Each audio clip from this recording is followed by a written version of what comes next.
Olá, gente! Hoje temos uma live muito especial aqui para a gente fazer essa relação entre orçamento, projeto e avaliação.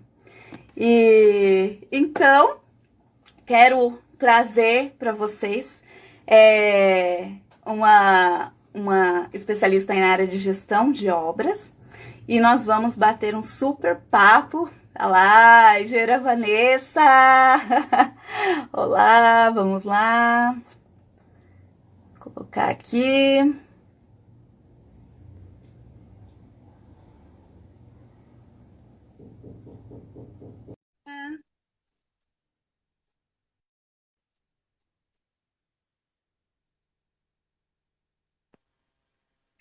Oi? Oi!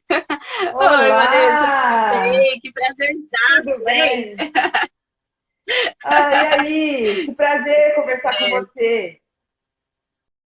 Ah, esse prazer é todo meu, vixe Maria. E dedicamos essa live para Vanessa, minha irmã, que Sim, sim, foi aluna dela também, isso mesmo. Que legal, eu e já que vi que deve ela estar está aqui. assistindo. Pois é, se tivesse combinado esse encontro. Mas Exatamente. olha, eu tô ansiosa, sabia? Tô ansiosa porque eu É acho que vai ser mesmo? um papo legal. Eu acho nunca faz tempo que eu não converso sobre isso, assim. O que é importante, né, em um imóvel, que a gente pode usar como estratégia para valorizá-lo. Muito legal isso, né? A gente tem que estar consciente disso quando projeta e quando faz as especificações, né? Sim, total. E é muito mutável o mercado, né? Então, só para a gente iniciar aí com o pessoal que também deve estar esperando aí por essas informações nossas aí, se apresenta para a gente, professora Vanessa, para o pessoal te conhecer também, o pessoal do meu canal. Que legal. Então, eu sou engenheira civil formada na UEL, aqui em Londrina, né? Já tenho 19 anos de formada. Eu sou do interior de São Paulo, vim para cá para estudar e aí acabei ficando, já me formei, já comecei a trabalhar e acabei ficando, já são 20 e tantos anos de Londrina, né? A minha Nossa. experiência, ela é bastante focada em canteiro de obras, sabe? Todos os meus estágios foram em obras e aí eu gostei tanto, assim, foi um mundo que me encantou tanto, que aí eu não saí mais disso. Eu fiz vários estágios, mas sempre em obra, e quando me formei, fui trabalhar em obra. Fiquei 9 anos trabalhando dentro de canteiro de obras, e só depois que eu falei assim: nossa, gente, eu estou passando tanto perrengue, né? Eu estou passando estou vendo tanta coisa ruim acontecendo dentro das obras. Não é possível que seja assim. Eu acho que eu tenho que voltar a estudar, porque deve ter coisa rolando aí e eu que não estou sabendo. E aí eu fui Aham. mesmo. Aí eu parei, né, de trabalhar e fui fazer o mestrado. Porque parece que é tranquilo, tipo, nossa, dá para conciliar, mas é um ritmo bem puxado. E aí eu me dediquei a isso, né? E depois disso, aí eu falei assim, caramba, agora eu gostei muito dessa área acadêmica e aí é aqui que eu quero ficar. Então, vamos dizer que eu fiz uma transição, assim, né? Continuei na engenharia, porém aí eu passei a ser professora e aí é nisso que eu estou até agora, desde 2012, eu me dedico à área acadêmica. Só que as disciplinas que eu trabalho são de cursos, são de planejamento de obras, são de processo construtivo. Eu fico muito em obra, eu vou muito em obra dos meus amigos, né? Para fuçar mesmo e me manter atualizada. E também por causa das pesquisas daí, né? Que daí nessa área acadêmica aí começa a rolar pesquisa, desde as mais simples, com os TCC, até as pesquisas mais grandiosas, assim, da pós-graduação. Aham. Que legal. E a prática, não adianta, né? Os melhores professores são aqueles que estão no campo, não tem como, é o que vai conseguir entender o aluno, né? E trazer a Ah, prática junto com a teoria. Esses anos que eu passei de trabalho em obra foram essenciais, assim, para eu conseguir ter aulas um pouco mais vinculadas realmente com a realidade. E por isso que eu sempre continuo indo, sabe? Porque senão eu vou perder, né, essa visão do campo, não pode. Então, eu também continuo aí. Sempre que alguém dá uma brecha, eu tô indo. A Vanessa falou assim, nossa, mas vocês têm que fazer uma live, porque ela também é super assim, leve e tal. E ela adora essas coisas novas e tal, então você tem que conversar. Eu falei, vamos lá, vou falar com ela, a gente vai conversar, e é um papo muito complementar, realmente, assim. Só para o pessoal aí, o pessoal também da sua página me conhecer, eu sou a Viviane Carvalho, sou arquiteta, sou especialista em laudos de avaliação. Então, é por isso que hoje nós estamos aqui fazendo essa ponte, né, entre orçamento, projeto, obra e avaliação, que é pouco falada. Na faculdade não é falado sobre isso, né? As pessoas acabam sabendo quando vão fazer um estágio, se deparam com o mercado ou quando precisam se fazer algo diferente do que os outros estão fazendo por uma questão de remuneração mesmo, né? E é isso, assim, se você quiser, vamos trocar umas É um pouco perguntas aqui. diferente. Tá. É um É pouco diferente diferente da mesmo. atuação do arquiteto, né? Porque normalmente a grande maioria escolhe trabalhar ou com interiores, né? Ou com projeto, mas não gosta muito da parte de execução. E as outras áreas parece que não são tão exploradas pelo arquiteto. É interessante, eu acho que o Elas seu parecem que não exemplo existem pode. para os arquitetos, na verdade. Porque, É assim, que eu tomei cuidado para eu... falar. Não, mas essa é a verdade. Eu, particularmente, eu fiz a faculdade achando que eu ia trabalhar com projeto o resto da minha vida. E, assim, quando eu me formei, eu trabalhei com projeto. Eu me formei em 2012, trabalhei com projeto há algum tempo, e foi mais ou menos 2 anos, mais ou menos por aí. Trabalhei com projeto e trabalhei com interiores e fui vendedora na Tokstok para complementar a renda, sabe? Fiz tudo isso, 100 fim de semana, um ano, e fiz tudo isso aí, sabe? Só que o que me pegou mesmo foi porque foi muito desgastante, sabe? Eu falei, não dá para eu ter a vida que eu quero, ter o tempo que eu quero e, vamos dizer assim, eu não me via em possibilidade de crescer, porque eu tinha uma certa dificuldade em, vamos dizer assim, em delegar algumas coisas de projeto, porque depois o tempo que eu passava conferindo aquilo, às vezes era maior do que o tempo que eu mesmo já resolvia. E aí eu me via fazendo, e ao mesmo tempo eu me via parada no mesmo lugar, sabe? Passava um ano e eu estava ali no mesmo lugar. E, enfim, aquela vida de arquiteto mesmo, sabe? E muito engenheiro também, né? Que fica aí até a noite e tal, se matando. Enfim, principalmente quando tá aí até os 5 anos de formado, né? Onde você não tem não tem muito diferencial. Você pega o que vem, você ainda não está em condições de escolher os clientes, né? Assim, nossa, chegou, tá ótimo, vamos lá. E aí entra aquela coisa muito leilão de preço de serviço, né? Vamos lá, eu vou contratar o mais barato e tal.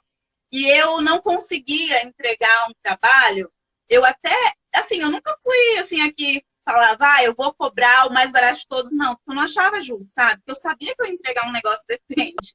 Então, eu não conseguia entregar um negócio meia boca. Então, eu tinha que cobrar o justo. Então, eu preferia ter ali 4, 5 projetos rolando do que ter um monte cobrando barato, entregando tudo mais ou menos, sabe? Porque depois ia me dar uma dor de cabeça muito maior na obra. Você vai poder falar muito mais sobre isso, porque projeto mal feito depois você gasta tudo que, né?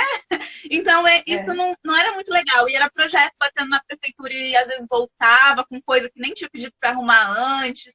Então, isso aí, tudo que fez com que eu falasse, eu vou usar minha criatividade em algum outro lugar. Mas eu sempre fui mais técnica também, eu sempre fui uma arquiteta mais técnica. E aí foi quando eu fui para a área de laudo de avaliação e tal, mas era um caminho assim para desbravar, sabe? E criar MOOC, porque não tinha muita ferramenta ali no momento que eu fui, não. E quem que precisa de laudo de avaliação? Quem que contrata? É o dono da casa que precisa desse documento para alguma coisa? Ou é só para ele ter realmente uma noção de valor, caso ele tenha interesse de vender o imóvel? Como é que é? Então, o laudo de avaliação, na verdade, ele pode ser contratado de várias formas. Mas é claro que a grande maioria, aí, vamos dizer, uns 60%, 70%, é contratado pelo dono da casa ou quem vai ser o dono da casa. Porque grande maioria vamos dizer, grande maioria dos imóveis transacionados no mercado são financiados. Né? O brasileiro não tem dinheiro para comprar imóveis à vista, a não ser que tenha um poder aquisitivo maior. Inclusive os que estão arrematando tudo agora, né?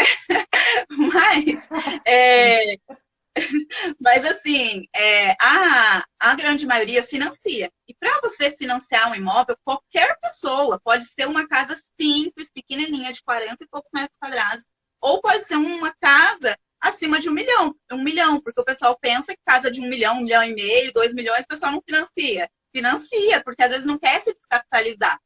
Então, tudo isso, para financiar, a pessoa vai no banco, né? Até então eles não sabem que a gente existe, mas eles vão no banco e o banco, ou a imobiliária, vai falar, beleza, vou fazer aqui a parte burocrática, fazer aqueles cálculos de valores e tal, e aí vai demandar uma ordem de serviço para ser feito um laudo de avaliação por um dos engenheiros que são credenciados pelo banco.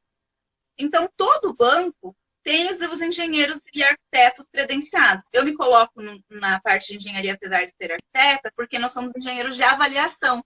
Então, é uma engenharia de avaliação. Então, pode ser denominado também como engenheiro. Nessa parte específica. Você teve que fazer uma pós-graduação, então? Eu fiz uma especialização.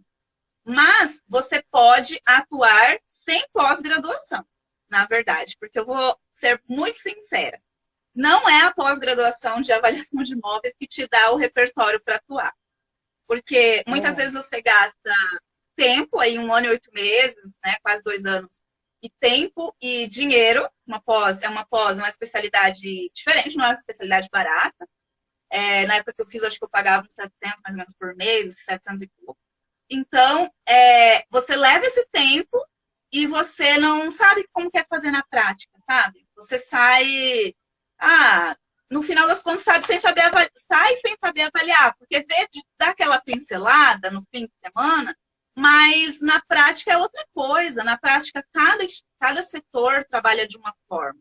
Então, por exemplo, fazendo um link disso com quem contrata, no banco é a pessoa que quer financiar a casa dela, né? E essa casa pode ser uma casa que já está pronta, ou pode ser uma casa, às vezes ela quer financiar a construção, né? Ela tem o lote, quer financiar só para construir, porque não tem o dinheiro, ou pode ser que ela queira financiar, ela queira financiar o terreno e a construção, porque ela não tem o terreno também. Então, existem várias formas. E para todos esses serviços, os bancos vão demandar vai pedir um laudo de avaliação. Então, nesses casos, é pela pessoa que quer a casa. Porém, tem muitos construtores que constroem financiados. Financiado. Então, aí tem muitos casos que é a construtora que solicita o laudo ali no banco. Mas não tem só banco, tem os judiciais. E nos judiciais também as partes que estão lá brigando, né, por separação de casal, ou sócio, ou herança familiar, que vai solicitar. Briga é o que não falta no período de crise, né? Todo mundo quer um pedaço. Então, é isso que acontece. E também tem particular, que é o caso que você citou. Mas aí a pessoa, ela quer saber quanto vale para ela comprar ou vender pelo valor certo. Tem esses casos sim, mas esse é a minoria. Esse aí é a minoria. Eu digo que é uma consequência. Depois que você aprendeu e está nos outros setores, esse aí quando vem, legal, veio, entendeu? É lucro. Mas não é o cliente principal, assim. E são esses Entendi. setores e licitações, né? Tem licitações também aí no Brasil que é para isso. Legal. E, viu, Viviane, a gente vai conversar e deixar para responder as perguntas do pessoal no final, ou você prefere já ir respondendo? Ah, vamos conversar e a gente, para não perder a linha de raciocínio, né? E no final a gente seleciona algumas e responde o pessoal com certeza.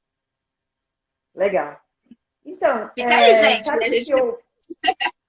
Isso. Sabe o que eu percebo, assim? A gente não. Eu trabalho com orçamento há, sei lá, eu desde quando? 19 anos por aí, né? Porque desde a época do estágio eu já trabalhava com orçamento. E é um processo que a gente não para muito para pensar no porquê aquilo está lá, sabe? Por que é um telhado de madeira e não metálico? Por que tem forro de gesso ou só reboco na laje? Por que está usando esse tipo de cerâmica? Não liga muito isso com a valorização ou desvalorização do imóvel. Só que a gente sabe que no mercado se conversa sobre casa de baixo padrão, alto padrão, né? Isso tem a ver, essa coisa, essa classificação, né? Médio, normal ou alto, tem a ver com a avaliação? Sim, totalmente. Na verdade, quando a gente fala em avaliar um imóvel, a gente fala em extrair as características físicas, sejam elas qualitativas ou quantitativas, e transformar ela de uma forma numérica, que é o que nós chamamos de variável. Então, por exemplo, se você vai avaliar uma casa, você tem algumas variáveis importantes. E aí a gente usa um software de avaliação que vai ajudando ali, de acordo com a norma de avaliação, ver quais são os pontos mais importantes e valorizantes daquele imóvel em específico. Com base numa amostra de dados, a gente roda um modelo estatístico, e esse modelo estatístico nos permite ter certeza da hipótese que a gente constrói de essa variável faz sentido para esse imóvel. Mas, no geral, para simplificar, quando a gente fala em avaliação, de uma casa, por exemplo, a gente tem várias coisas que influenciam no valor, que são, nós temos se é laje ou não é laje, se é laje ou forro, né? Isso, com certeza, é uma variável que influencia no valor do bem. Nós temos, muitas vezes não, sempre, a gente tem a variável padrão, que é isso, é o padrão, a gente pode usar o Sinduscom, por exemplo, como uma referência, né, na verdade, na avaliação. Você tem ali no Sinduscom de cada estado o padrão baixo, o normal e o alto. Só que a gente vê muito que a grande maioria dos imóveis ele não é nem baixo nem normal. Ele é normal baixo. A gente mistura. Porque ele não tá nem assim, nossa, esse aqui tá no meio termo. E também não tá tão ruim, sabe? Então a gente pega ali, dá aquela misturada e a gente soma o baixo com o normal e divide, vai dar uma média. Então a gente trabalha com baixo, normal, normal alto e alto. Para ter mais uma certa. Aproximar um pouco mais da realidade do mercado. Então, o padrão, muitas vezes, ele é definido como? Claro que é muito subjetivo, mas ele vai ser definido, sim, vamos dizer, pelos aspectos qualitativos do imóvel, como eu disse, embora tenha variável laje, se ele tem laje, isso também está influenciando no padrão, né? Os ambientes, eles são amplos, são arejados, tudo isso não são aqueles ambientes conjugados pequenininhos, isso também reflete no padrão. A área do imóvel é uma variável, mas ela também está interligada com o padrão, porque tende a ser um padrão maior quando aumenta a área. Então, nós temos variáveis em relação à garagem, como por exemplo, né, se você está fazendo um projeto, a garagem ela vai sim afetar a valoração do imóvel. Ter garagem coberta, não adianta ser uma garagem que põe um pergolado em cima, para não dar área construída, porque a gente não considera daí na avaliação como uma variável garagem. Agora, se você põe o teto lá, aprova no projeto, aí sim é uma variável que vai elevar o valor do imóvel possivelmente. Suíte também, se tem suíte ou não tem. Essas questões, elas influenciam diretamente. Então, de acordo com o imóvel que você pega, esteja ele ainda no papel ou esteja ele já construído para você avaliar, você vai ver que tem quais são as variáveis daquele imóvel que estão influenciando para que ele valha tal valor. Então, nada vai ser imaginário, assim, não é achismo. Sempre vai ter que provar aquilo através da norma de avaliação mesmo. Então, é bem... Sabe uma coisa bem que aconteceu uma vez? Eu fui conversar com uma amiga, ela trabalhava no setor de qualidade de uma construtora bem importante. Assim. E aí, eu fui lá conversar com ela por causa de um trabalho que eu estava fazendo. E ela falou para mim assim, Vanessa, aconteceu uma coisa muito louca, porque a gente lançou um prédio, a gente fez maquete do prédio, a maquete estava exposta no shopping, tinha folder, tinha outdoor pela cidade, tinha manual, né, tipo memorial descritivo, explicando como que era o apartamento e tal. E aí vendeu bem, as pessoas compraram apartamento e tal. Quando o prédio ficou pronto e começou a receber os proprietários para fazer aquela vistoria de entrega de chaves, as pessoas entravam no apartamento e falavam, nossa, mas esse quarto, a janela só tem vidro? Não é veneziana? Todos os quartos eram só vidro, a janela. Isso estava na maquete, estava no folder, estava, mas as pessoas não perceberam isso. Não lê, né? Não lê direito o contrato na hora de assinar e tal. A hora que entrou no apartamento, ela falou assim, eu posso dizer que 100% dos clientes reclamaram disso, ficaram muito bravos, porque daí, assim, como é que eu vou dormir? Na hora que o sol raiar, a claridade já está aqui. Então, agora eu vou ter que gastar dinheiro para comprar uma cortina com blackout, uma persiana, não sei o quê. Mas eu não tinha percebido que não ia ser veneziana. Então, assim, claro que não é uma coisa numérica, mas na percepção do usuário, aquilo desvaloriza. Sim, totalmente. Totalmente, assim. Até você falou disso, eu lembrei de uma outra situação muito parecida, na verdade. Até achei que tinha referência, mas não tem, não.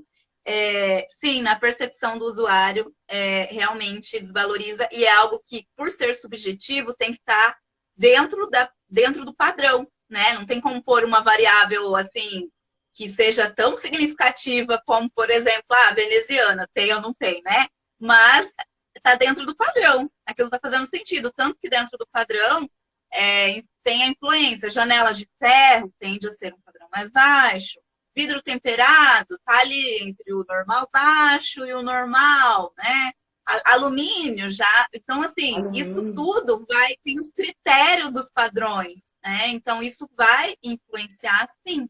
Quando você falou das venezianas, eu me lembrei de uma situação, quando você trabalha com avaliação de bancos, é isso que pouquíssima gente sabe, na verdade, e não é por erro do profissional, do engenheiro ou do arquiteto, é por falta de informação.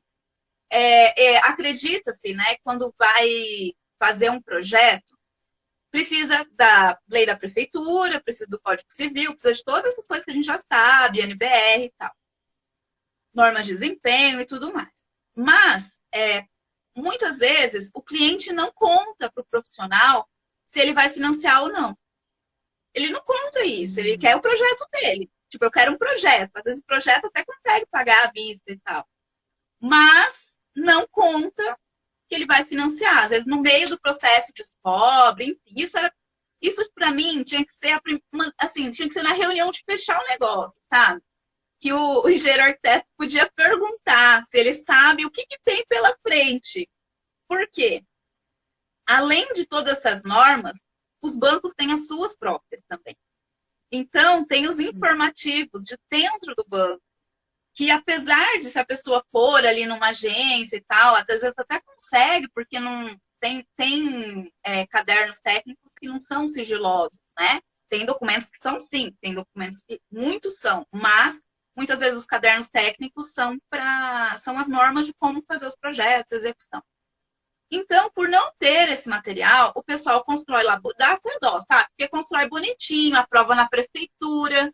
Aí fala, mas meu projeto está aprovado na prefeitura. Mas a prefeitura pede essas coisas. Mas além dessas coisas, o banco pede essa, sabe? Então, e aí o que acontece? O cliente, e aí a gente até fala por uma questão ética, olha, não é erro do seu engenheiro nem do seu arquiteto, é porque muitas vezes não tem acesso a essa informação, ainda mais em cidades menores. Então, o que acontece? O cliente corre lá no engenheiro dele, porque ele precisa agora financiar, porque já está tudo pronto para financiar, precisa financiar, e para ele não ter o laudo dele negado, ou para ele pedir uma reanálise, porque já foi negado, e o cliente já teve prejuízo, então o cliente já ficou puto, né? Então, o cliente vai no engenheiro ou no arquiteto, pedir, olha, cara, eu preciso, ou eu preciso disso, disso, disso e disso. E aí, dá-lhe o engenheiro correr para produzir aquilo, às vezes, para outro dia. E o engenheiro cobrou por isso? Que são Não sei se alterações de cobra. projeto? Às vezes, muitas vezes são alterações e muitas vezes são documentos adicionais que os bancos pedem. Um Ah, documento, declaração de execução de elementos construtivos. Quando a pessoa vai financiar, ela faz o projeto, vai financiar a casa, o responsável pela execução, ele vai ter que apresentar um orçamento para o banco também. Ele é obrigado a apresentar. Senão, a casa do cliente não vai ser financiada. E, às vezes, se o cliente não sabe que aquele projeto que ele está fazendo, o cliente vai financiar, depois o cliente vem e pede um orçamento para ele que ele nem sabe que tem que fazer e nem sabe se sabe fazer. E é, aí cai é. tanta, mas tanta coisa errada na nossa mão, sabe? A gente nega tanto laudo por erros de orçamento. E, assim, os orçamentos dos bancos são orçamentos bem mais simplificados do que os que você trabalha no dia a dia. Mas, mesmo assim, não é algo que os profissionais estão acostumados e muitas vezes eles fecham os projetos de execução sem saber que eles vão ter que fazer isso. E aí eu não Uhum. sei como é que fica isso, a relação cliente e engenheiro arquiteto em relação a retorno financeiro, né? Porque na hora que o cliente Remuneração. chega para o arquiteto pedindo isso, ele já chega bravo, porque o laudo dele já está sendo negado. Então, ele não vai nem querer ouvir que a pessoa vai cobrar por aqui. Então, é estranho, assim, primeiro que a gente percebe que os clientes não sabem o que a gente faz, né? Tipo, qual que é o nosso papel, né? O que o arquiteto faz, o que o engenheiro faz, mas mesmo que seja um engenheiro, mas é um profissional de projeto, ele não faz as mesmas coisas que o profissional de execução, né? O orçamento, ele está muito, muito mais ligado ao profissional de execução. É bem raro um projetista que também faça o orçamento da obra. É bem raro mesmo. Então, às vezes o cliente não entende muito bem isso, né? Que não é para aquela mesma pessoa, às vezes, que ele deveria pedir, e sim procurar, né, essa pessoa que está mais ligada com a execução e tal. Só que eu também entendo que para o cliente isso é um drama, mano, porque, tipo assim, a gente tem que facilitar a vida do nosso cliente, não complicar. Então, é chato você ficar falando assim, eu só faço esse pedacinho, mas agora você tem que procurar o outro fulano lá. Aí o outro fulano vai É, fazer mais um pedaço. É que esquisito isso, do ponto de vista do cliente, né? é, Então, eu não sei muito bem como que a gente pode trabalhar, mas por isso que é legal a gente ter esses conteúdos na internet, né? Não só as lives, mas também os posts que a gente faz, porque é uma fonte de informação, não só para quem está se formando na mesma profissão que a gente, né? Ou está se atualizando, mas também para o consumidor, vamos colocar assim, né? Para ele entender sim, que totalmente. existe essa variação de profissionais, né? Mas Sim, olha, fazer totalmente. orçamento é um calcanhar de Aquiles. Eu percebo isso porque no meu Instagram eu falo de planejamento e muito de orçamento e de execução também, mas orçamento é disparado o que eu mais recebo dúvida, o que mais a galera fala que tem dificuldade. Eu não sei, assim, eu acho o processo de orçamentação, eu não acho difícil, só que ele é trabalhoso e precisa ter um método. Você precisa enxergar tudo que você precisa fazer. Primeiro eu vou fazer Uhum. isso, depois isso, depois isso, depois isso. Aí o meu orçamento vai ficar pronto. E em cada passo desse, eu vou ter muitas informações para consultar, que às vezes é de fornecedor, que às vezes é de projeto, que às vezes é de norma, que às vezes é de memoriais descritivos da obra, que às vezes é SINAP, TCPO, Paraná Edificações, ou seja, as composições de custo. Então, assim, a pessoa se perde porque para ficar pronto um orçamento, ela tem que passar por várias etapas e ela trabalha com uma quantidade de informação gigantesca. Eu penso que Certo. essa é o que dá a dificuldade. Olha, e a grande maioria das coisas que a gente. Olha como as pontas estão muito ligadas, porque a grande maioria dos laudos de negação, são de obras que vão ser construídas, financiadas, e o orçamento não está condizente. Uma das perguntas que eu tinha anotado aqui é por que será que existe uma incompatibilidade tão grande? Os nossos principais motivos de negação são orçamento não fala exatamente a mesma língua que o projeto. E isso nega o laudo do cliente. E assim, mas muitas vezes são coisas assim bem grotescas que vêm, sabe?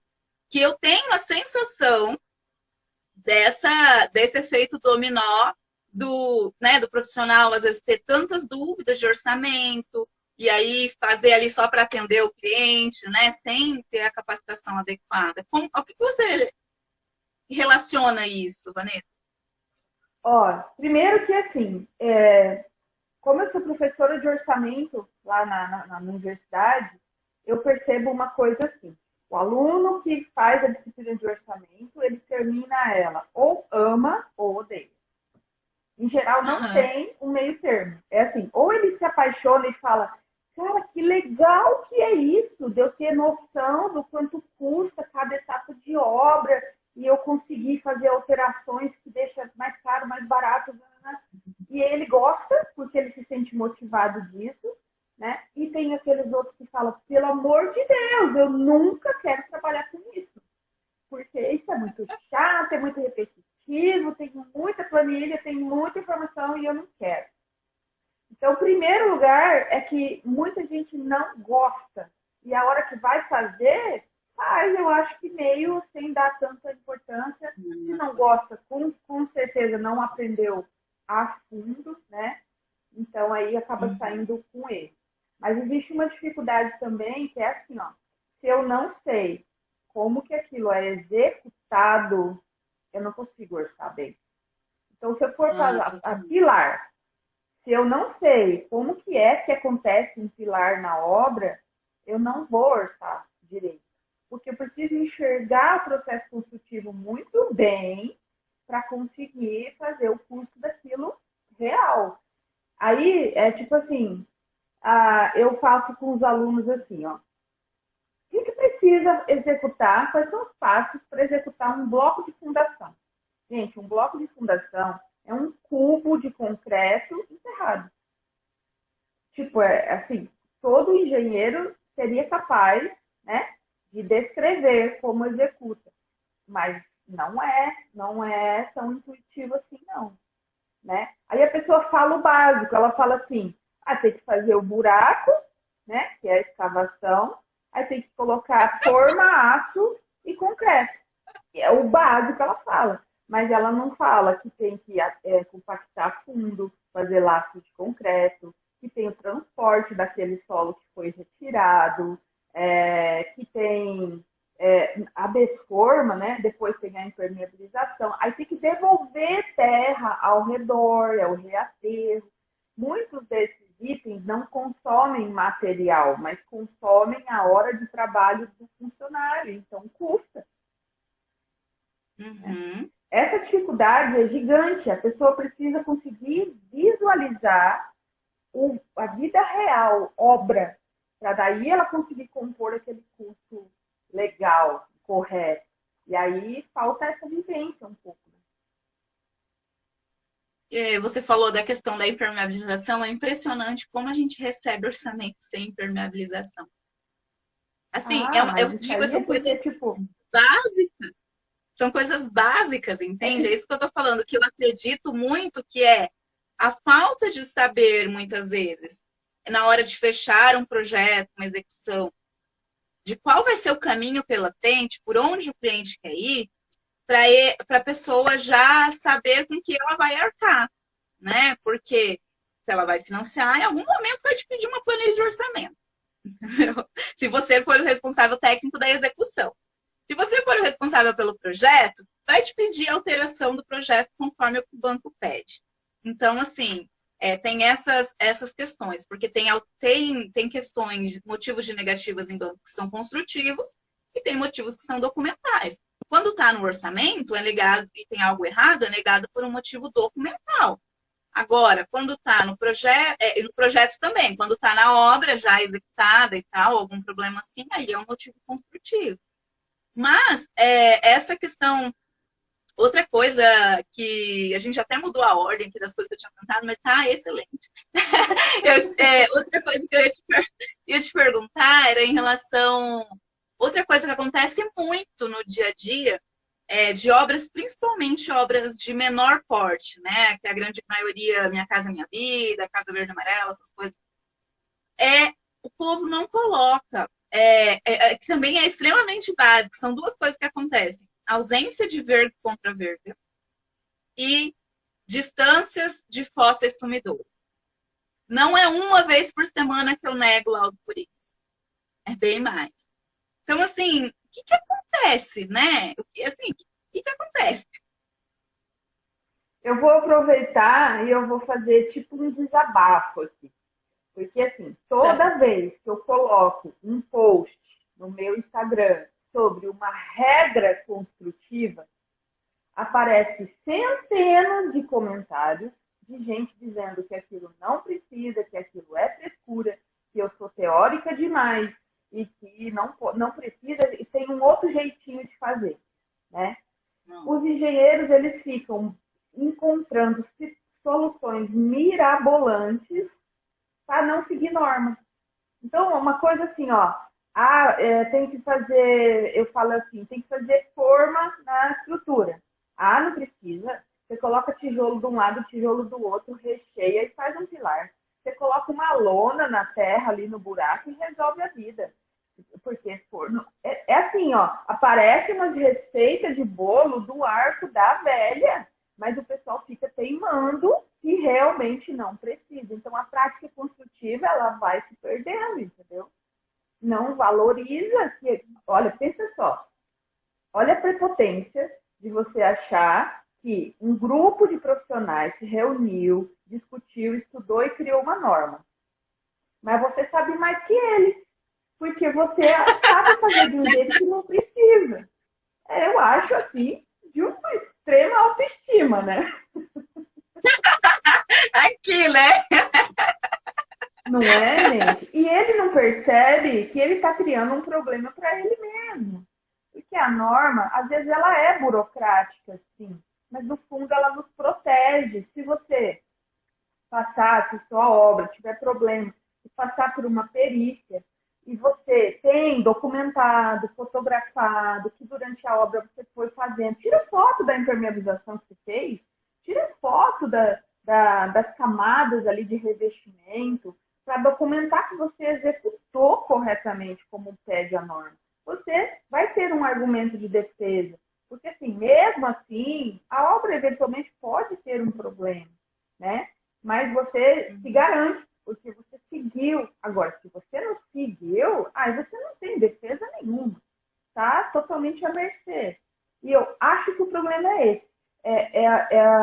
Os profissionais que pararam de se preocupar. Eles acham que não precisa, é casa pequena, imagina, né? Norma é teórico. Ele nunca leu a norma. Né? Porque, imagina que eu vou ficar lendo norma. Norma é teórica, é burocracia. E aí faz do jeito que dá vontade. É claro que eu não estou falando que todos os profissionais são assim. Sim, claro. De jeito nenhum. Mas existe isso. E eu tenho provas, porque eu recebo comentário todo dia falando, mas não precisa disso, mas não precisa daquilo. Isso é muito caro, tem que baratear, tudo bem, tem que baratear as custas da sua responsabilidade? Não, né? Tem que baratear onde for possível. Ninguém fala de economizar reduzindo transporte, reduzindo perda de material, reduzindo erro de retrabalho. Eles querem economizar só desrespeitando o processo construtivo normativo. Aí já era, né? E outra, né? Eu penso que é falta de presença também. O cara não vai lá na obra. Muitas pessoas pensam que ser responsável por executar uma obra é passar na obra uma vez por semana. E não é. Se eu for uma obra uma vez por semana, muita coisa já aconteceu e eu não vi. Perde muito, né? Eu penso que é um resgate de valorizar a responsabilidade que a gente assume quando a gente assina uma RT de execução. E o problema disso, junta que o pessoal quer cobrar muito barato e depois falar, mas eu cobrei isso, não vou ficar passando lá toda hora. Então, né, é aquela verdade isso, só que, meu Deus, chega uma época da vida que a gente fala assim, que bobagem, né? Olha, não, você sabe que tudo depois... nessa vida tem um... Exatamente. Você já reparou que tudo nessa vida tem alguém que paga? Tudo, gente. Tudo. Para tudo tem cliente. Para tudo. Desde o adesivo. Lembra quando você sai na rua assim, para no semáforo, o carro da frente tem um adesivo com as figurinhas da família? Papai, mamãe, filhinho, cachorrinho. Gente, até adesivo de carro vende que nem, sei lá, muito, muito. Para tudo tem. Tem gente que vai comprar um relógio super caro, tem gente que vai comprar um adesivo desde o pequenininho até o que é caro, tem o cliente para ele. Só que falta a gente achar, né? Então a gente tem que trabalhar focado naquele tipo de cliente. Né? Então, aí não posso sair falando, ninguém paga, então tem que cobrar barato. Não é verdade.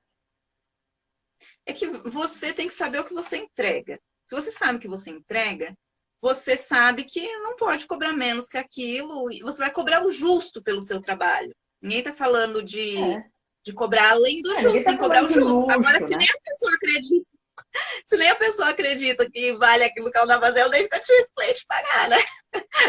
Exatamente, né? E assim, ó, se eu estiver trabalhando com um tipo de cliente, vamos supor, estou trabalhando com um tipo de cliente da casa menor do que 100 metros quadrados. Então, não tem como eu querer que esse cliente pague altos valores de projeto e altos valores de gerenciamento de obra. Não é a realidade daquele grupo de clientes. Aí eu tenho que escolher. Eu quero ficar insistindo, não conseguindo uma boa remuneração e reclamando, ou é melhor eu, então, trocar de nicho de cliente? Vai para o comercial, redes de farmácia, de loja, de 300 coisas aí, que a galera é empresário e sabe que tem que pagar por algo. Ou vai para o alto padrão, ou vai para a reforma, vai, sei lá, muda, que aquilo lá não está dando certo, pega outros, vai ficar lá, batendo na ponta da faca, né? Que a grande maioria está em imóvel pequeno. Projeto de prefeitura, né? Como fala. A maioria está aí, disputando mesmo, assim. Isso também é uma coisa que, assim, eu acho que nas duas pontas a capacitação é muito importante. Muitas vezes a capacitação daquilo que a pessoa precisa na prática mesmo, né? Então, a capacitação do orçamento, do projeto, de como fazer a gestão da obra, vai permitir com que a pessoa evite prejuízos até mesmo quando chega aqui na minha ponta, que é a ponta de avaliação. Por quê? O que acontece? Trazendo da sua realidade para cá, vamos imaginar um cliente aí fictício, né? Fez um trabalho, não tinha, né, o conhecimento e tal, achou que não deu tanta importância para o conhecimento de orçamento. Isso aqui, assim, ninguém vai ver, vai estar dentro da parede e tal, né? E fez daquele jeito. E depois, quando vai para a parte, a gente vai lá, financia e tal, beleza. Se ele financiar um imóvel pronto e a pessoa, até posso aprovar o laudo. Por quê? O imóvel pronto, eu não consigo ver o que tem dentro da parede. Eu não consigo ver as características, a qualidade daquela execução. Então, o imóvel pronto, ele, se estiver atendendo todos os requisitos documentais construtivos, beleza, ele foi aprovado. Porém, se ela não foi executada, em algum momento isso se revela, né? Então, lá mais para frente, se acontece uma perícia, como você disse, primeiro vai acionar o banco, por exemplo, né? Se o cliente acontece alguma coisa, apareceu as trincas, apareceu um recalque, alguma coisa ali prejudicou a construção, o cliente vai primeiro no banco, né? Porque ele é leigo e tal, então ele vai primeiro no banco. Quando ele vai no banco, pode ter seguro, alguma coisa assim, mas vai acionar, pode ser que acione quem fez a avaliação, alguma coisa, só que a casa está pronta. Olha, provavelmente foi alguma negligência, ou no orçamento, ou na execução, na maioria das vezes, algo assim, falha de execução ou falta de presença, como você disse, falta de saber fazer a gestão adequada, com o método adequado, né? E aí o que acontece? O banco e o avaliador, eles vão falar, mas assim, eu vi a casa pronta, eu sou responsável por aquilo que eu vi por fora. Mas se a casa estava maquiada, o seu responsável técnico assinou isso aqui. Ele assinou que ele impermeabilizou, porque ele assina, entendeu? Para poder aprovar a avaliação. É um dos documentos obrigatórios. Senão, nem aprova o financiamento. Então, ele pode achar, aprovou, está tudo certo. Mas se ele fez mal feito ou não soube fazer, ele assinou algo dizendo que ele impermeabilizou, que ele fez tratamento contra cupim, que ele fez tudo isso, que tem reboco, tem embolso, tem drena, tudo isso ele falou que ele tem. Agora, a gente pode não ter visto por ter um imóvel pronto. Se fosse em execução, a gente iria ver e já iria bloquear a obra, e já seria resolvido ali. Agora, quando o imóvel é pronto, isso pode reverberar lá na frente, quando acontece uma situação assim, que não adianta achar que nunca vai acontecer, né, com você. E aí, lá na frente acontecer, e aí o maior responsável vai ser o responsável pela execução. Né? Então, tá tudo muito interligado. Pois é. Mas você sabe que eu vou te falar uma coisa? Quase nenhum engenheiro cobra para fazer orçamento. Eles têm um discurso assim, ó, não, o cliente nunca paga pelo orçamento. Eu falo, como não, gente? É assim, tudo bem, eu sei que eu estou em Londrina, é uma cidade de 500 mil habitantes, é um cenário. Quem mora em outra cidade tem outro cenário. E nas cidades menores, pode ser realmente que tenha uma coisa muito enraizada que o cliente nunca paga por orçamento. Mas por quê? Porque nenhum engenheiro nunca cobrou, né? Porque se ninguém cobrar, ninguém vai se acostumar que aquilo tem que pagar, né? E aí, gente, dá tanto trabalho fazer orçamento que não tem condição de eu fazer sem cobrar. E é uma coisa técnica, não é como você falou no começo. Não, existe achismo. Eu acho que isso aqui vai custar tanto. Eu acho. Não é. É um trabalho super árduo, assim. Dependendo do porte da obra, a gente passa Nossa, orçamento dá trabalho, né? Então, e como é que eu não vou cobrar por isso? Não existe. Aí, por não cobrar, ou por cobrar, às vezes, muito baratinho, faz de qualquer jeito. Exato. E tem muito orçamentista que pega uns orçamentos grandes, né? De clínica, hospital, licitações, né? Situações assim que são bem rentáveis, sim. Né?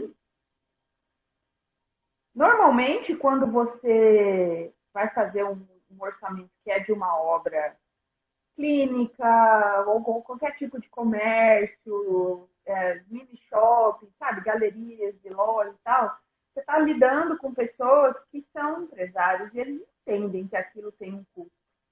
Entendem e vão pagar, certo? Mas o difícil é convencer o leigo morador. Por que eu tenho que pagar por um orçamento? Eu vou contratar o engenheiro para ele executar, ele que se vire, né? Mas esse engenheiro tem que colocar no contrato com o cliente qual é o valor, né? Uhum. E aí ele fala assim, bom, eu tenho que fazer o orçamento de graça, porque, na verdade, se o cliente me contratar, beleza, mas se ele não contratar, é um trabalho perdido. Então, eu vou fazer assim, mais ou menos. O duro é que aí o cliente contrata, e aí você tem que fazer a obra naquele valor, aí você está frito. Sabe, vira uma Nossa, é cadeia, muito assim, um dolorido círculo. isso, né? Chega dói mesmo, Não porque dá dói pra mesmo, trabalhar porque, assim. gente, ninguém dá valor em coisa que é de graça, não. E você Ó, eu dá vou um falar orçamento pro cliente, o cliente vai te pedir mais um depois. exatamente. Ô, Viviane, eu tenho um curso online, que é o Master Gestor de Aham. Obras. Antes Master de gestor de montar o Master Gestor de Obras, eu fiz um outro curso, que era assim, como combater os desperdícios no canteiro. E eu estava aprendendo como montava um curso, queria saber se aquilo lá estava legal ou não. Eu selecionei um grupo aí de 20 pessoas e eu falei assim, eu vou dar, né? Você tem interesse? Eu vou dar o curso para vocês. obras. Você tem que entrar lá na plataforma e assistir, daí você me dá um feedback. Me fala o que você achou, porque eu estou tentando validar a ideia. Mas dessas 20 pessoas, só duas assistiram. Era de graça. Não Não, não valoriza. funciona. Não valoriza. E a mesma coisa acontece com o projeto. A mesma coisa acontece com o projeto e orçamento. Não valoriza. E isso acho que é com tudo, né? O ser humano é assim, na verdade. O ser humano é assim. Às vezes você vai num médico, aí você vai. O médico fala assim, sei lá, R$ 70 a consulta. Você não tem nem coragem de ir. Você fala, nossa, assim, eu tô com um pouco de medo de ir, né? Porque tá muito barato. E engraçado que o médico é um bom exemplo, porque o médico, você paga, ó, vamos supor que você vai num médico que você nunca foi antes. Sei lá, marquei um dermatologista, né? E eu não conheço, nunca fui. Antes de entrar, olhar a cara dele e falar bom dia, eu já paguei lá fora. Nem sei como que Totalmente. ele vai me atender. Pode ser que ele seja atencioso, pode ser que não. Pode ser que ele faça várias explicações para mim. Pode ser que mal olhe para mim, mas eu já paguei lá atrás. Não tem conversa. Sim. Senão Uhum. eu nem entro, gente, né? Sim. Então, é Totalmente. assim, é uma questão de comportamento também. Não vai mudar da noite para o dia essa aceitação do cliente pagar. Só que, às vezes, vale Sim. mais a pena você falar assim: olha, eu faço isso e custa X. Aí o cliente fala: não pago. Tá bom. Então, eu vou dedicar minha energia em encontrar outro cliente que pague, em vez de ficar insistindo e baixando o preço e não sei o quê, entendeu? Mas é um Sim. pouco difícil a gente chegar nesse nível, porque às vezes a gente está precisando da grana, né? A gente está Sim, precisando daquele cliente, a tem gente muitas tem boleto para realidades, né? pagar. Sim, sim, não, é verdade.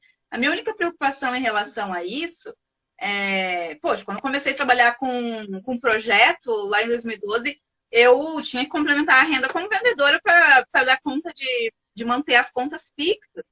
Mas eu tinha muito firme essa consciência de se eu cobrar fora do justo, só para pegar, eu vou estar fazendo com que eu vou fazer um trabalho bom. E esse cliente, ele vai me indicar para alguém, eu não vou conseguir subir o preço depois, sabe? Eu tinha muito essa É, questão, porque eu sabia que a minha entrega era aquilo. Então, se você entrega algo e depois o cliente indica para alguém, porque é o boca a boca ainda existe, né?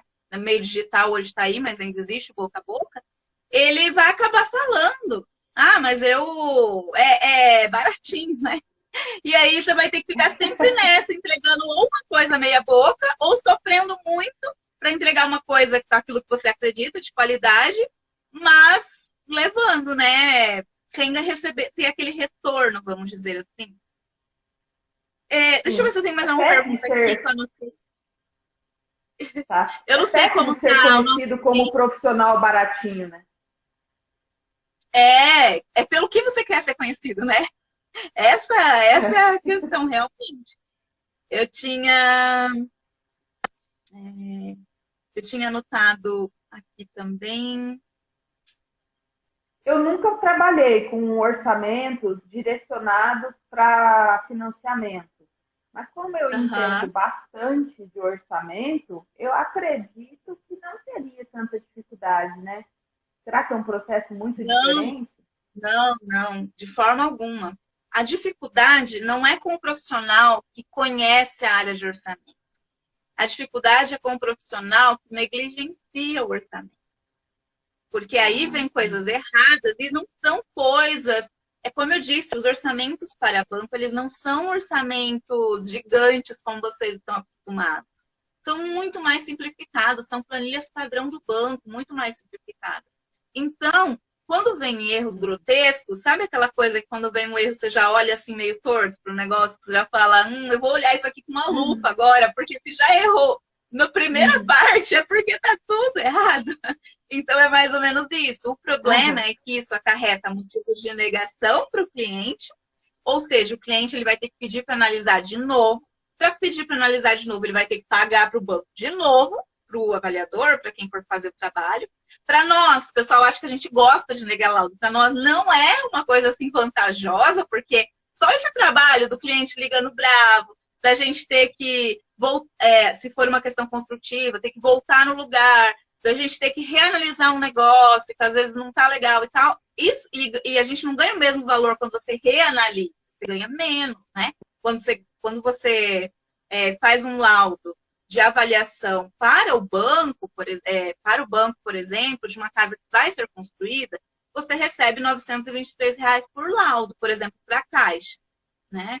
Agora, se a pessoa errou, ela vai ter que pagar de novo e nós recebemos mais uma parte, né? Agora, o que ela paga para a agência é maior que isso.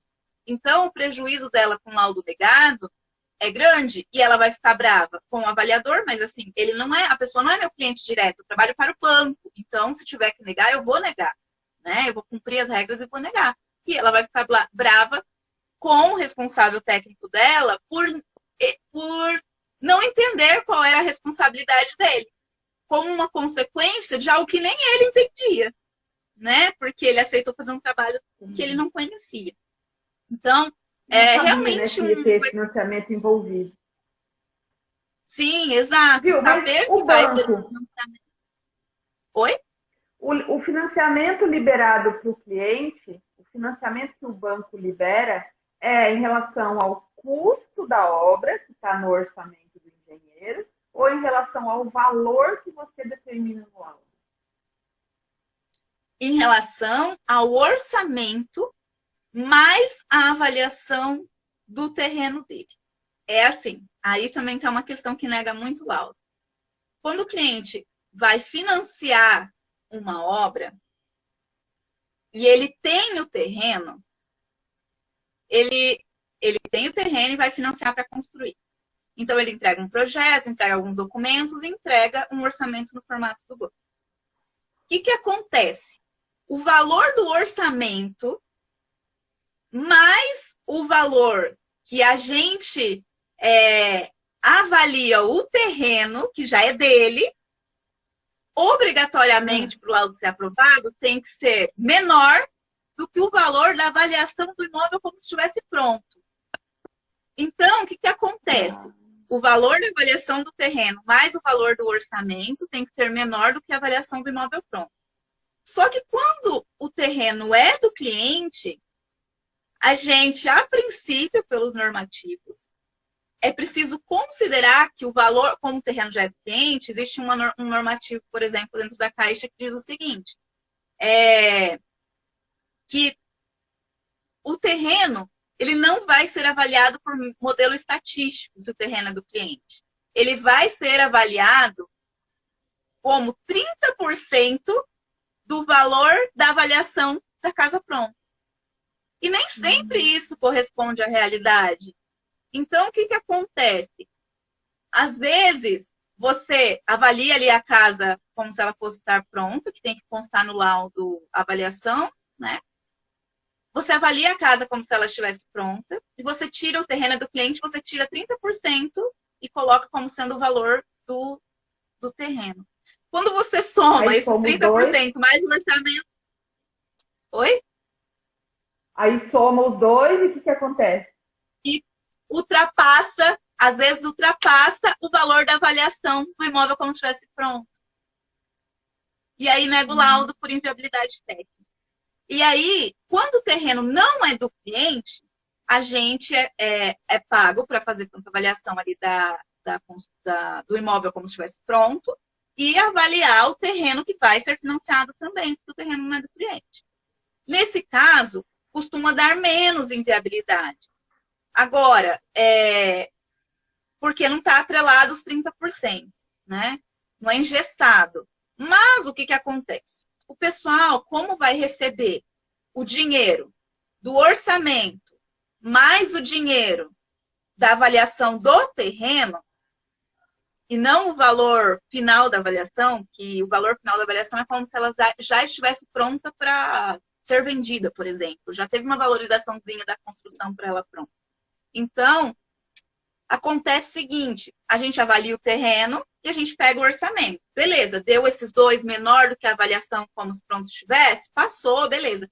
Porém, o que o pessoal faz? Eles mandam, existe aí os tetos, Minha Casa Minha Vida, né, e tal, existe os tetos para cada cidade. Aí vamos supor que seja 180 mil para uma determinada cidade, teto. A avaliação vai dar ali, vai estar em torno disso, porque eles já constroem pensando nisso. Mas, o que acontece eles mandam ali, meu terreno vale 50 mil. E manda o orçamento como 130.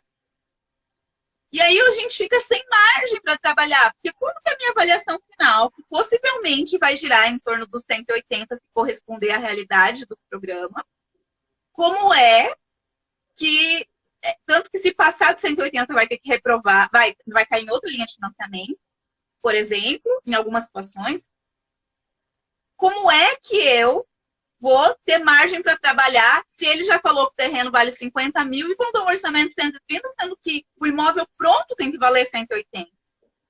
Claro que vai valer, não o que o cliente falou, vai valer a nossa avaliação. Mas, gente, deixa uma margem aí de 1, 2 mil, sabe? Só para não negar o laudo, sabe? Porque a gente fica sem margem. E aí, quando soma terreno mais orçamento, não dá menos que a avaliação pronta. Não encaixa as coisas, sabe? E é uma coisa que não é falada, porque é uma coisa de informe de banco, né? E aí, muitas vezes, depois, o profissional acaba tendo retrabalho em ter que mexer no orçamento e ter que alterar. Já vi casos de ter que alterar o projeto, porque alterar só o orçamento ia ser uma mentira, né? Não ia dar para alterar só. Vou baixar o orçamento, porque depois não vai dar para executar com aquele dinheiro. Então, ter que alterar o tamanho da casa para conseguir fazer os enquadramentos e tal. Então, é delicado, mas o profissional que conhece as duas pontas, ele tem uma percepção muito diferente.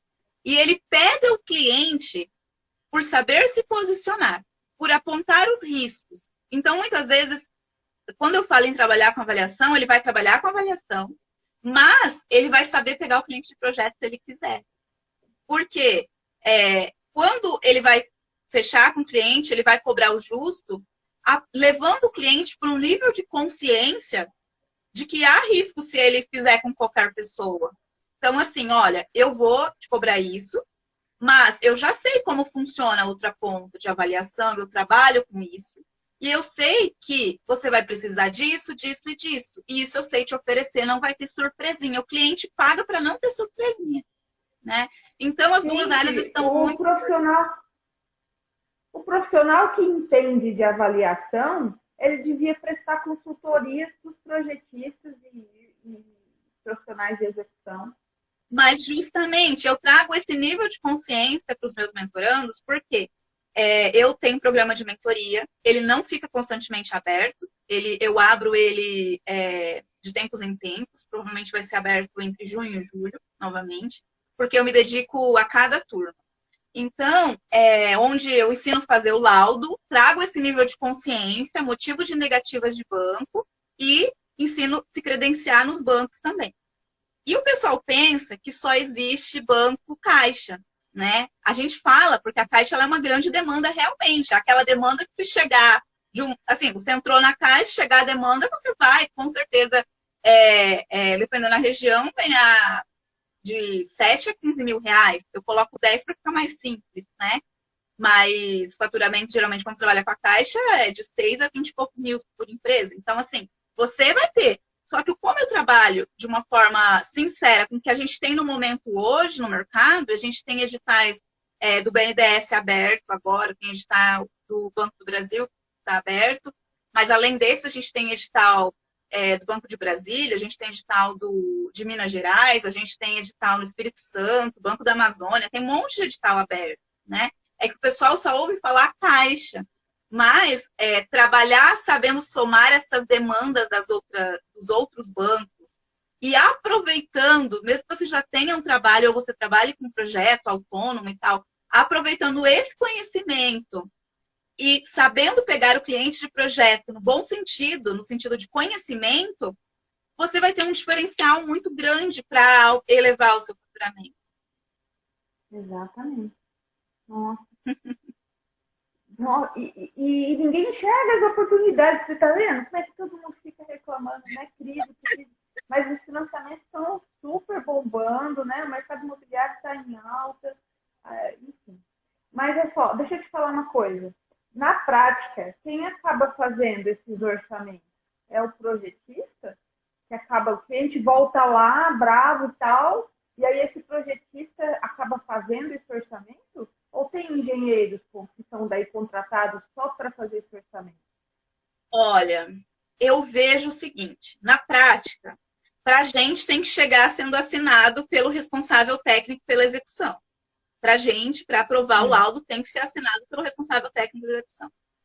Mas eu acho que não são muitas vezes os responsáveis pela execução que fazem os orçamentos, sabe? Eu acho que eles assinam algumas vezes por não saber fazer orçamento.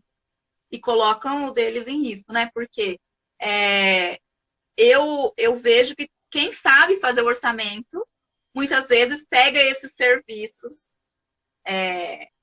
Eu percebo isso assim, porque sabe como eu percebo isso? Porque quando eu ligo, às vezes, as pessoas da minha equipe ligam para falar, olha, tem um problema tal no item tal do orçamento, isso aqui está impedindo a aprovação do seu laudo e tal, não vai dar para construir desse jeito, ou precisa de arrimo, o pessoal finge que não tem, que todo o terreno é plano do universo, né? E aí a gente liga, fala alguma coisa, não todos, lógico, né? Uma porcentagem, né? Alguns você percebe que meio que não sabe o que você está falando, entendeu? E aí você... Ele só assinou. Exato, por isso que eu penso às vezes, mas não é nada que dê para saber mesmo. Meu Deus. Será que tem pergunta? Pô, que legal, né? Tem tanta coisa interessante nesse mundo aí, ó. A gente pode até já deixar meio que esquematizado uma segunda conversa. Lá no começo, teve alguém que perguntou. Lá no começo teve alguém que perguntou, eu acho, como que cobra para fazer laudo de avaliação. Então, pelo que eu entendi, se for para o banco, é porque já tem uma tabela ali de valores fixos. Isso. Quando é banco, cada banco tem a sua tabela. Então, por exemplo, Caixa Econômica, se for um laudo de avaliação que você vai fazer de um imóvel pronto, é R$ 430 mais deslocamento. Se for um imóvel que vai ser construído, seu laudo de avaliação é de 700 e pouco a R$ 923. Só que Caixa Econômica a gente está falando em volume. Caixa Econômica tem volume, né? Vai de 15 a 30, 40 laudos, depende da época. A gente está totalmente ligado aí às questões sociais, né? Então, isso.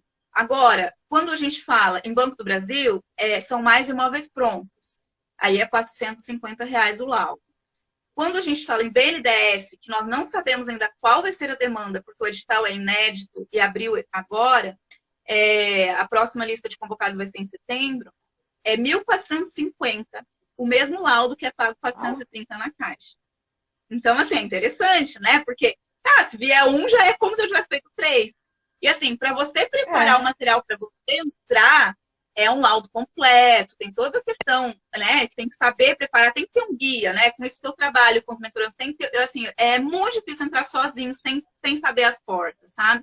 Agora, as portas técnicas, né? Agora, quando você escolhe trabalhar com laudos simplificados, que são esses valores que eu falei, não são laudos de 20, 30 folhas, são laudos de 4, 5 folhas, entendeu?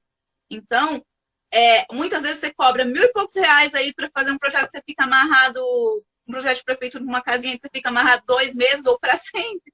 Então, tem essa questão menos estressante, vamos dizer, se você souber aprender a trabalhar corretamente. E quando a gente vai para questões como judiciais, aí são laudos completos, maiores, igual que você faz para credenciamentos, para entrar nos bancos, mas são laudos de... depende. Em geral, laudos de R$ 2.000 a R$ 6.000 por laudo, entende? Uma média aí de 5 mil. Tem laudos mais caros, dependendo do tamanho do imóvel, né? Então... Mas por que os bancos não abrem credenciamento para engenheiros que são orçamentistas poderem fazer esse trabalho? Sempre que for preciso um orçamento, o cara vai lá e faz. Eu queria. Podia, né? Então, é muito...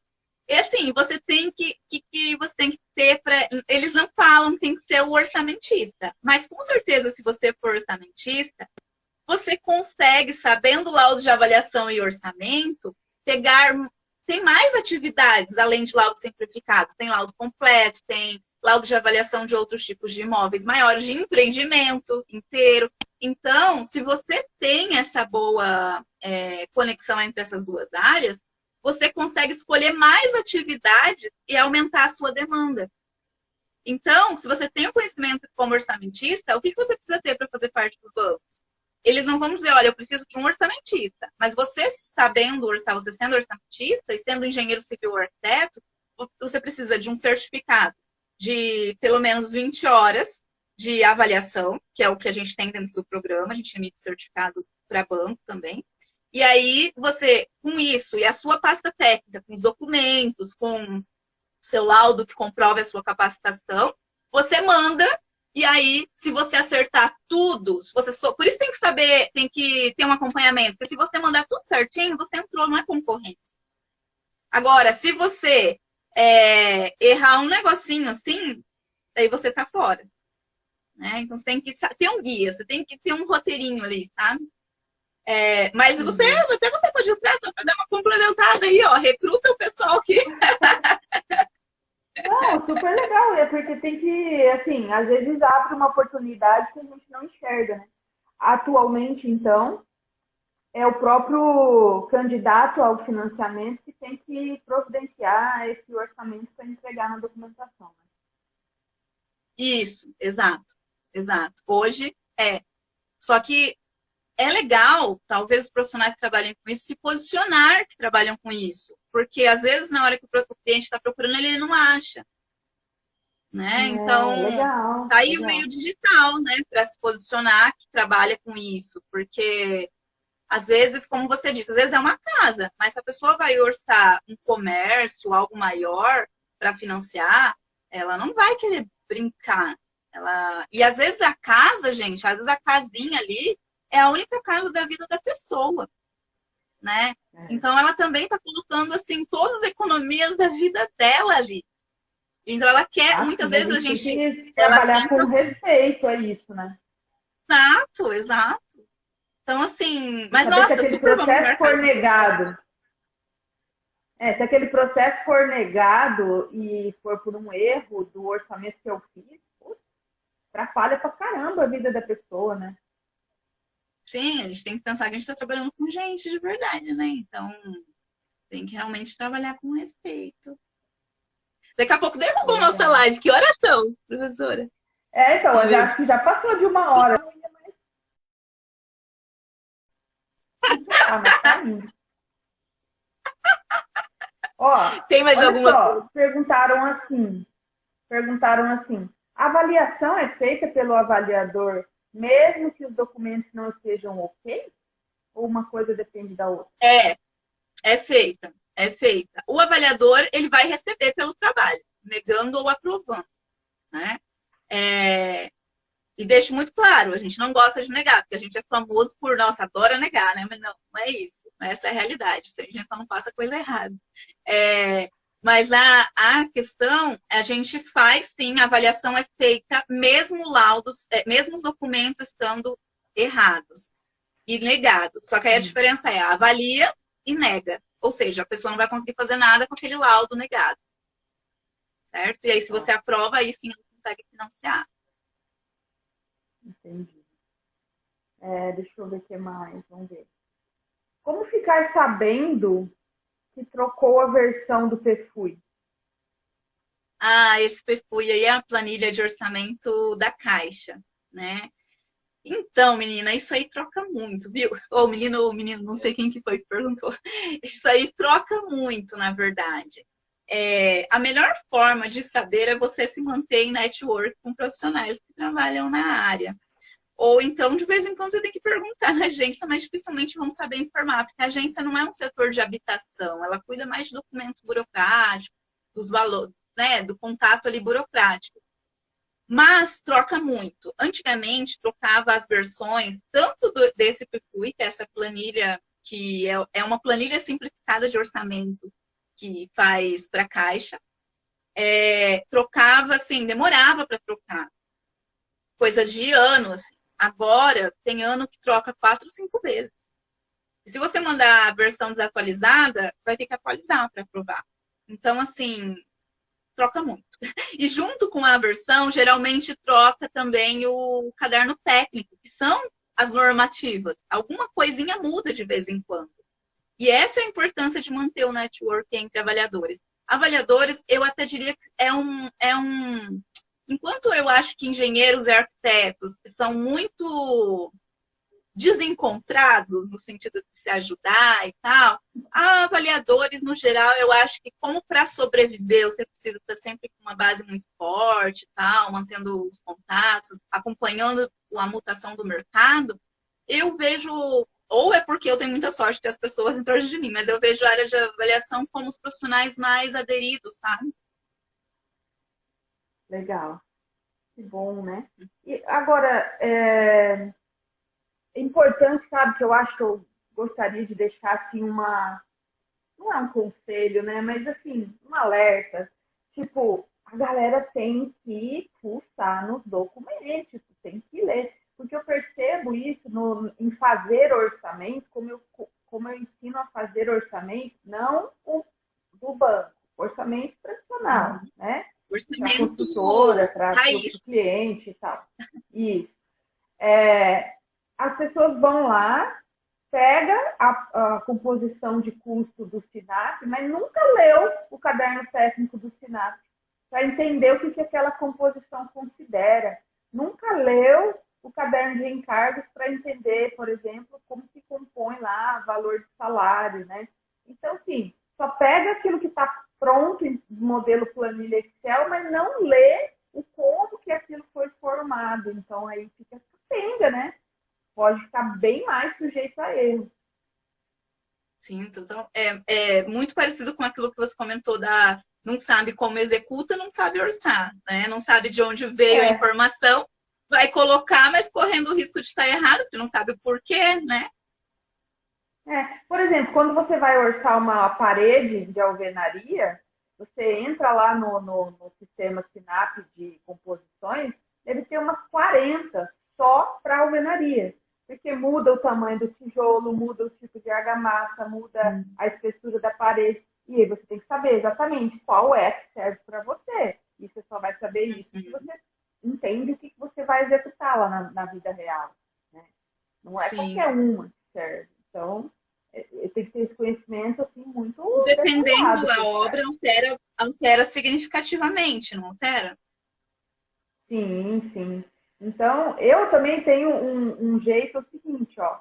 Eu não trabalho com obra pública, só com obra privada. Eu não uso o valor em dinheiro do SINAP. Eu só uso os coeficientes, tipo assim, 25 tijolos por metro quadrado, 180 quilos de cimento por metro quadrado. Aí o valor do cimento, o valor do tijolo, o valor, eu pego nos fornecedores e eu monto o meu custo.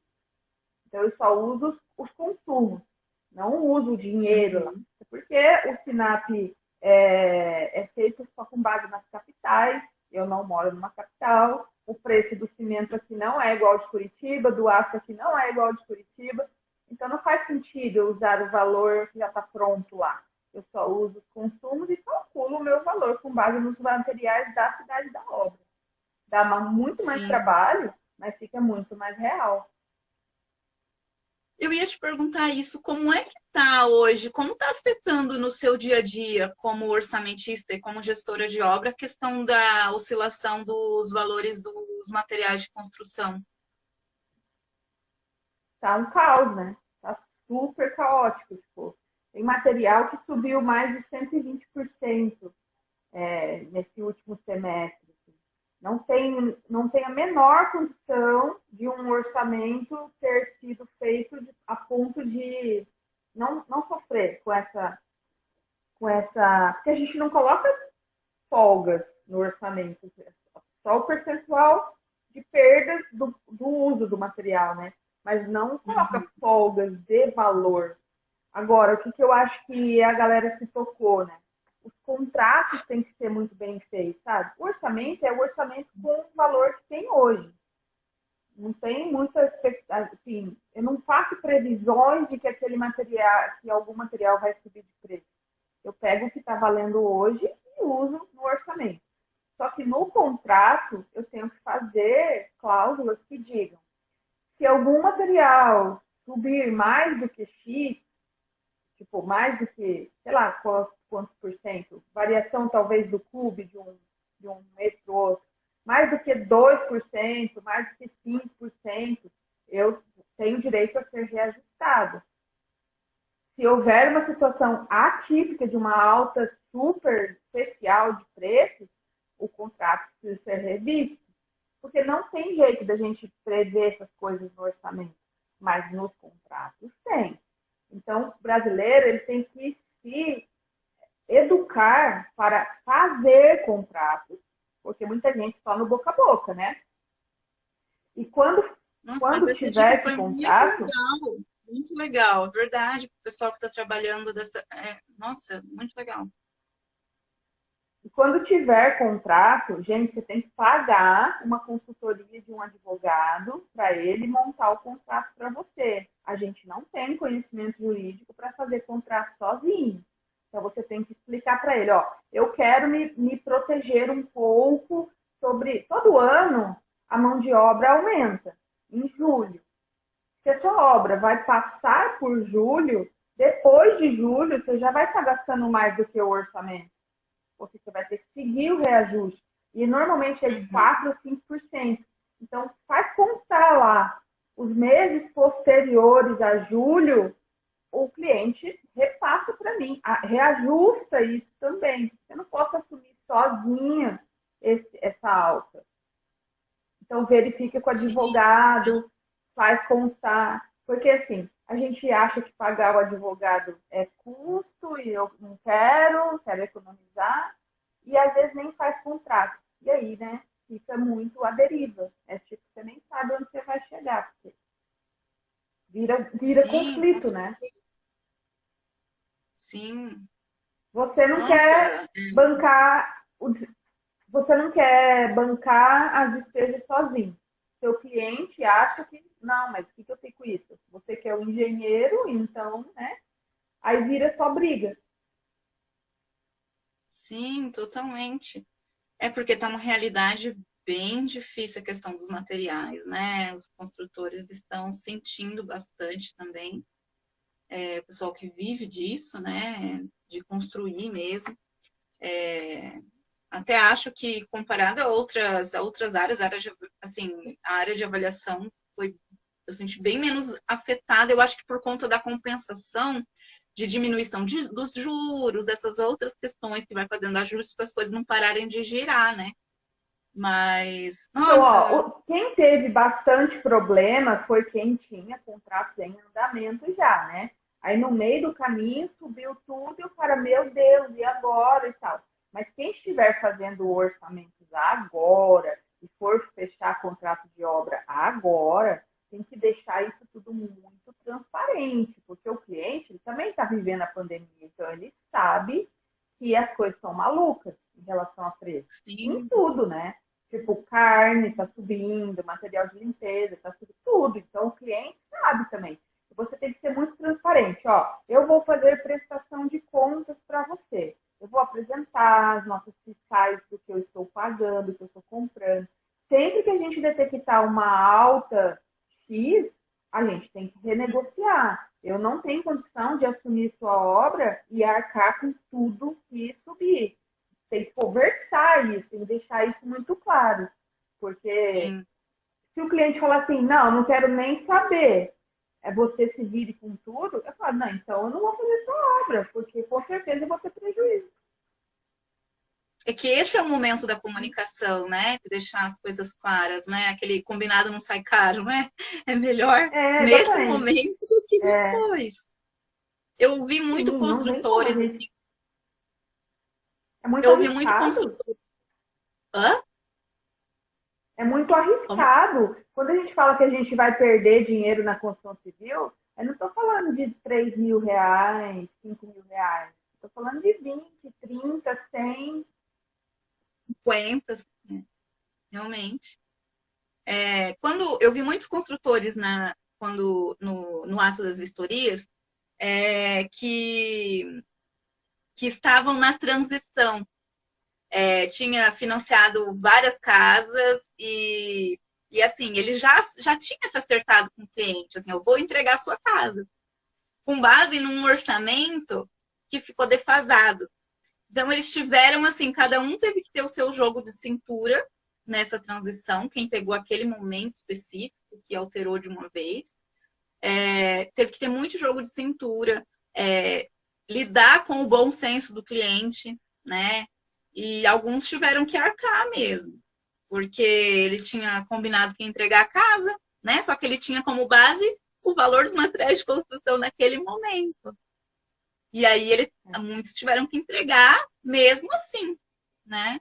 Enfim. Não, tudo bem, né? Mas será que ele não poderia ter feito um contrato? Eu vou entregar sua casa no valor tal, exceto se o mercado tiver uma alta repentina ou o dissídio da mão de obra for superior a X. Poderia. Isso independe da época, né? Dá para negociar. Sim. Aí pegou de surpresa porque as pessoas não praticam esse tipo de negociação no contrato. Aí Parece tem que muito assumir cultural porque mesmo, né? Parece é, muito é. cultural do jeitinho mesmo. Nossa, ainda tem muita obra que nem é mão de obra, nem tem carteira assinada, nem tem contrato de terceirização, nem nada. Só passou na rua e falou: vem cá trabalhar dentro da minha obra, se você é o primo do colega do não sei o quê, então vem. Né? Vamos combinar aqui um salário e fica por isso mesmo. Gente, tem engenheiro que ainda faz isso. Isso é o fim do mundo. Tipo, ele não sabe o risco que ele está correndo se uma pessoa dessa se machuca, e quando termina a obra vai lá e denuncia na delegacia do trabalho, no sindicato, sabe? Sim, Não dá, mas totalmente. assim, ó, o que eu penso é o seguinte: a gente passa por um perrengue, sabe aquela frase motivacional, assim, ó, tudo que der errado você tem que aprender com aquilo? Isso Uhum. daí, isso aí é frase motivacional, mas é verdade. Deu errado, putz, tomei maior prejuízo, tive que arcar com custos maiores. Aprenda, na próxima faça diferente, faça contrato, coloque essas cláusulas de variação, conversa, deixa tudo muito bem explicado para o cliente. Sempre que acontecer uma alta, vai lá, chama, que conversa, mostra, negocia, entendeu? Porque senão você vai ter de Uhum. novo o mesmo prejuízo, né? A primeira vez, beleza, ninguém ia imaginar que ia passar por uma pandemia, né? Aí duas vezes a Espero que não tenha mesma uma segunda coisa, desse. Espero que não tenha uma segunda é, desse nível, né? Porque, meu Deus do céu. é. Ai, Mas que professora. legal, nossa, eu Vanessa, adorei a conversa. eu também. Eu também adorei muito. Acho que é a mesma dinâmica, assim, gostei muito. E sim, com certeza vamos ter uma próxima aí, vamos combinar, porque essa conexão é muito importante para a gente ir sentindo o mercado. Porque uma das grandes funções do avaliador é sentir o mercado para que ele possa avaliar. Uma das grandes funções do orçamentista, do engenheiro que trabalha com gestão, é sentir o mercado para que ele possa já se planejar para não sofrer com o mercado, né? Então, acho que são áreas muito interligadas, uma em cada ponta, e conhecer esse processo é muito importante para o profissional se destacar. Isso aí. E assim que der uma melhorada aí, a gente marca um cafezinho presencial, hein? Super, super! Nossa, eu não vejo a hora, eu tô super... Estou enclausurada aqui, já saio para fazer as historias e tal, mas, nossa, evito ao máximo, né? Tem que cuidar. Não tem jeito, tem que cuidar. E aí, como eu estou com com as aulas, né? As aulas estão 100% online ainda, então eu só fico trabalhando em casa, mas vamos torcer que em poucos meses aí a gente já tenha mais segurança, né? Por causa das vacinas e tal, e a gente vai ficando mais aliviado. Enquanto isso, vamos produzindo conteúdo aqui na internet, né? Para poder criar. Você falou uma coisa muito legal, assim. Não é nem ensinar, não é nem passar conteúdo, é criar uma consciência, né? De que aquilo é possível, de que existe essa brecha de trabalho e de que se você pulsar e se conectar com as pessoas certas, você sempre vai enxergar uma oportunidade, né? Sim, às vezes algumas portas te abrem lá na frente que você hoje nem sabe, né? É muito assim o mercado, não tem jeito. Um beijo, Vanessa. Adorei falar com você. Obrigado. Muito. Beijo, foi um prazer. Beijo para você também. Obrigado pela presença de todos aqui e até a próxima. Vai ficar salva a live? Oi? Vai ficar salva sim. Eu coloco, depois vai ficar salva. Às vezes a gente tira, só coloca uma capinha, mas coloca de volta, mas vai ficar salva, tá? Beijo, gente. Beleza. Obrigada. Beijo, boa noite. Beijo, tchau. Boa noite, bom descanso.